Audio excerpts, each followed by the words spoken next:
you know, along with the beaches and all the destinations here, there's a lot of history in this part of southeastern North Carolina. A lot of history, and history that a lot of folks don't know about, including yours truly.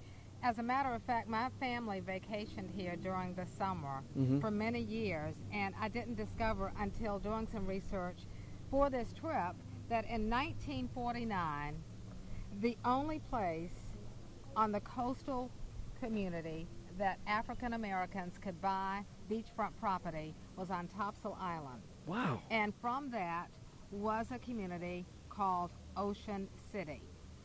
Let's bring in a relative of one of the founders right now. Kenneth Chestnut is the son of Wade Chestnut. Wade Chestnut was one of the founders of Ocean City. This is a community about 3 miles north of Surf City, sandwiched in between Surf City and North Topsail. Predominantly an African American community, because that was the only place we could purchase property at that time. That's correct. It started in 1949 when the island opened up to development. And there was a man by the name of Mr. Yao, Edgar Yao, an attorney in Wilmington, that had the vision of the beachfront community for African Americans.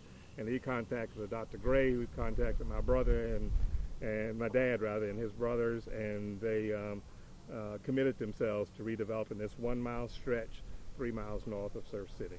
Right, I'm hoping that we can take a look at some of the video back in-house of some of the good old days when the houses were first being built, and folks loved this community. And the history of it is deep, and are you surprised that not many people know about it? Even somebody like Fran who grew up here, not many people know about this. Well, I'm not quite surprised. What we're doing is really working towards letting people know about the history. We're one of the points on the Onslow County African American Trail, for example. And we've done other events just to make people aware of the history. We have our website and a lot of historical information on our website. Some key interviews are also on the State Historical Archives. And so obviously it's a hidden secret. Oh, yeah. But we're trying to do and more to really make people aware of the history. Tell us about, how does a jazz festival fit in with everything? Great. Well, we call it Jazz with a Purpose. And the purpose of the Jazz Festival is really threefold. One is to make people aware of the community, as we were talking about. Right. And so we get people that come here from all over because they have a love for jazz. People from all different walks of life, backgrounds, and so forth. And they discover not only Topsail Island, but Ocean City. And so someone will say, well, why are you having it here? And I say, I'm glad you asked that question. Yeah, and then you educate them too. Exactly, that's right. And then the other purpose is to raise funds for the community and to take care of buildings and do maintenance there. We have a chapel there. We have other activity buildings and so forth, and other events in the community.